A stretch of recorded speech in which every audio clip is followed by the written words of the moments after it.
एक खूबसूरत चांदनी रात थी। आसमान पर बेशुमार चांद और सितारे चमक रहे थे। चांद की चांदी की रोशनी पूरी जमीन पर फैल गई। एक छोटा सा गांव था जहां एक छोटी सी लड़की रहती थी। इसका नाम समीरा था। समीरा को चांदनी रातें बहुत पसंद थी। इसे चांद को देखने और चांदी की रोशनी में खेलने का मजा आता था।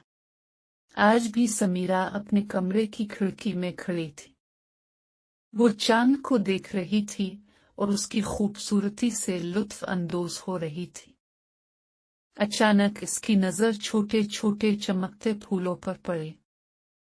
ये फूल नहीं, फायरफ्लाई थे। फायरफ्लाई छोटे कीड़े हैं जो रात को अपनी पीठ से रोशनी खारिज करते हैं।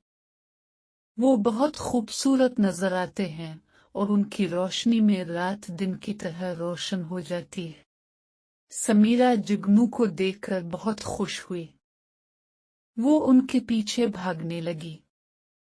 जुगनू भी समीरा के साथ खेलने लगी। वो उधर उधर अलिफारती और समीरा उन्हें पकड़ने की कोशिश करती। समीरा काफी देर तक जुगनू के साथ खेलती रही। आखिरकार उसे नींद आ गई। वो घर की तरफ रवाना हुई और अपने बिस्तर पर लेट गई। चांद की चांदी की रोशनी इसके कमरे में फैल गई और जुगनू की छोटी छोटी रोशनियां और तितली इसे लोरी सुना रही थी। समीरा ने अपने प्यारे जुगनू और तितली का शुक्रिया अदा किया और उसके बाद अपने बिस्तर पर सो गई। इस रात समीरा ने बहुत खूबसूरत ख्वाब देखा। इसने ख्वाब में देखा कि वो जुगनू के साथ परवाज करके चांद पर जा रही है। चांद पर बहुत सी खूबसूरत चीजें थीं। समीरा ने वहां बहुत अच्छा वक्त गुजारा।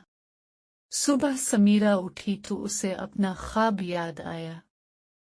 वो बहुत खुश थी कि इसने इतना खूबसूरत ख्वाब देखा है। इस दिन समीरा को जुगनू से और भी प्यार हो गया। नतीजा, ये कहानी हमें यह सिखाती है कि छोटी छोटी चीजों में भी बेपनाह खुशी मिल सकती है। हमें चाहिए कि हम अपने इर्द गिर्द की खूबसूरती को देखें और उसकी कदर करें।